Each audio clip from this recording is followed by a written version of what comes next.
ዛሬ ደግሞ ስለ አንዱ መልአክ ወይንም መላእክት እናውራ። ስለማን ነው? ስለ ኢስራፊል ስለሚባለው። ኢስራፊል የሚባል መልአክ አለ። ይህ መልአክ አምላካችን አላህ አንድ ስራ ሰጥቶታል። ያም ስራ ምንድነው? የዓለም ፍጻሜ በሚደርስ ጊዜ ቂያማ ይቆም ዘንድ ይህች ዓለም የመጨረሻ ጊዜዋ ይጠናቀቅ ዘንድ ቀንድ ላይ እንዲነፋ አዞታል። ያም ቀንድ ነቢያችን ሰለላሁ ዐለይሂ ወሰለም ከተላኩበት ጊዜ ጀምሮ ከአፉ ላይ ደቅኖ ተዘጋጅቶ እየጠበቀ ነው። አምላካችን አላህ ይህች ዓለም ፍጻሜዋ ይጨረስ ብሎ በሚወስን ጊዜ ያዘውና ይነፋል።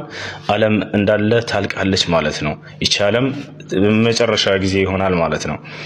አምላካችን አላህ ሱብሓነሁ ወተዓላ ይህን አስመልክቶ ቁርአን ላይ ምን ብሏል? ወኑፊኸ ፊሱሪ ፈሰዒቀ መን ፊሰማዋቲ ወመን ፊል አርድ ኢላ መን ሻአ አላህ። በቀንዱም ላይ ይነፋል። በሚነፋም ጊዜ በሰማያትና በምድር ያለ ማንኛውም አካል ሁሉም ይሞታሉ ከድንጋጤ አለ። አላህ አይሞቱም ብሎ የወሰነላቸው አካሎች ሲቀሩ ብሎ ተናገረ። በሚነፋ ጊዜ ቀንዱን አጠቃላይ የምድር ሰዎች እንዳለ ይሞታሉ። አጠቃላይ እንስሳቶች፣ ነፍሳቶች፣ ሁሉም ህይወት ያላቸው ነገራቶች ሁሉ ያልቃሉ። ከዚያም ድምፁ ወደ ሰማይ ይደርሳል። ሰባቱም ሰማይ ላይ የሚገኙ መላእክቶች ሁሉም አጠቃላይ ይሞታሉ። ያኔ የማይሞት የለም አላህ አትሞቱም ብሎ የወሰናቸው ሲቀሩ ተብሏል።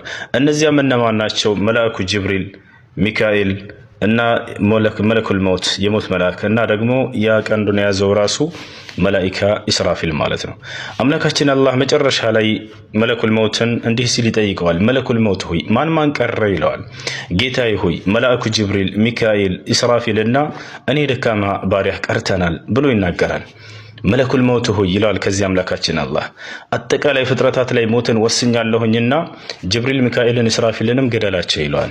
ከዚያም ይገድላቸዋል። ከዚያም አላህ መልሶ ይጠይቀዋል። መለኩል መውት ሆይ ማን ቀረ አሁንስ ይለዋል። ጌታዬ ሆይ እኔ ደካማ ባሪያህ ብቻ ቀርቻለሁኝ ይላል።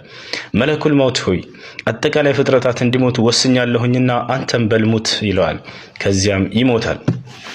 ይህ ነው የሚከሰተው መጨረሻ ላይ አምላካችን አላህ ሱብሓነሁ ወተዓላ ብቻውን ይቀራል። فيقبض يعني السماوات والأرض ويقول لمن الملك اليوم لمن الملك اليوم لمن الملك اليوم لله الواحد القهار. ሰማያት ምድርን ጥቅልል አድርጎ አምላካችን አላህ ይይዛትና فيرجفها يعني ثلاث رجفات ሶስት ጊዜ ያርገበግባታል። ከዚያም ዛሬ ንግስና ለማን ነው? ዛሬ ንግስና ለማን ነው? ዛሬ ንግስና ለማን ነው ይላል። የሚመልስለት የለም፣ ብቻውን ነው። ዛሬም ለአላህ Subhanahu Wa Ta'ala ለርሱ ብቻ ነው ብሎ ራሱ መልስ ይሰጣል ማለት ነው።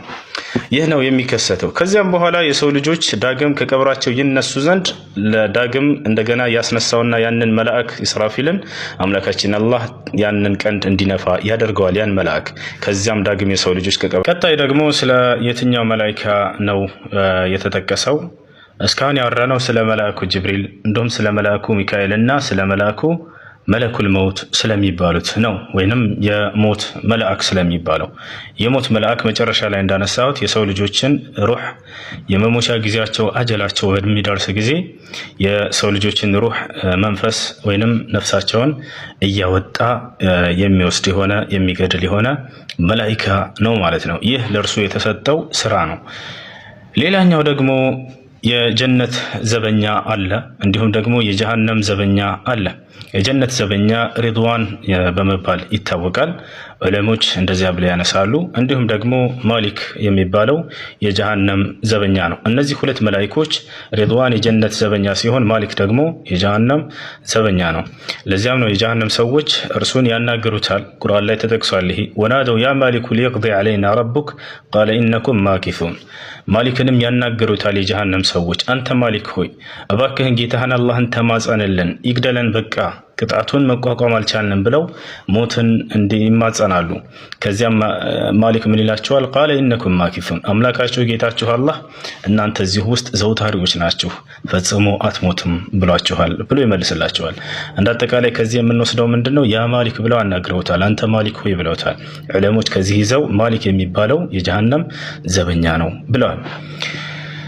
ሌላው ደግሞ ነኪርና ሙንከር የሚባሉ መላእክቶች ናቸው። እነዚህ ደግሞ የሰው ልጆችን ቀብር ከገቡ በኋላ ማንኛውም የሞተን ሰው ቀብር በሚገባ ጊዜ የቀብር ጥያቄ በመጠየቅ የሥራ የተሰጡ መላእክቶች ናቸው። የሰው ልጆችን ቀብር በሚገቡ ጊዜ የቀብር ጥያቄ የሚጠይቁ የሆኑ መላእክቶች ናቸው ማለት ነው።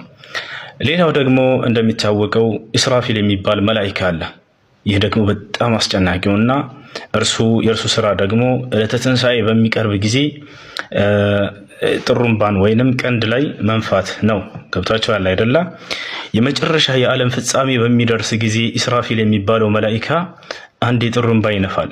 ከዚያም በኋላ የሰው ልጆች ዳግም ከቀብራቸው እንዲነሱና ወደ ሁለተኛው ህይወት እንዲጀምሩ ከቀብራቸው እንዲነርሱ ሁለተኛ ይነፋል። ይህን ስራ በመስራት የተሰጠው መላኢካ ደግሞ ማን ይባላል? አሁን እንደጠቀስኩት ኢስራፊል ይባላል ማለት ነው። ስለርሱ እና እንዲሁም ደግሞ በሚነፋ ጊዜ ቀንዱ ላይ ምን ይከሰታል ስለሚለው የውመል ቂያማ እንዴት በምን ሁኔታ እንደሚቆም ቀጣይ ቪዲዮ ላይ እሰራላችኋለሁ። እጅጉን በጣም አስፈሪ ነው። አላህ የጀነት ያድርገን። አላህ ይቅር ከሚላቸው ያድርገን። ሰላም አለይኩም ወራህመቱላሂ ወበረካቱ።